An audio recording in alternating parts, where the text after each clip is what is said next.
اور اپنی اولاد کو مفلسی کے خوف سے قتل نہ کرنا، کیونکہ ان کو اور تم کو ہم ہی رزق دیتے ہیں۔ کچھ شک نہیں کہ ان کا مار ڈالنا بڑا سخت گناہ ہے، اور زنا کے پاس بھی نہ جانا کہ وہ بے حیائی ہے اور بری راہ ہے۔ اور جس جاندار کا مارنا اللہ نے حرام کیا ہے اسے قتل نہ کرنا مگر جائز طور پر، یعنی بفتوائے شریعت۔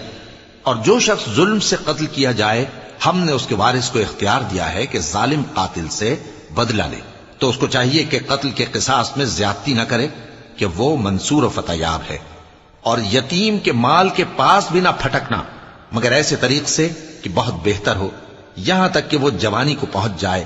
اور عہد کو پورا کرو کہ عہد کے بارے میں ضرور پرسش ہوگی۔ اور جب کوئی چیز ناپ کر دینے لگو تو پیمانہ پورا بھرا کرو، اور جب تول کر دو تو ترازو سیدھی رکھ کر تولا کرو۔ یہ بہت اچھی بات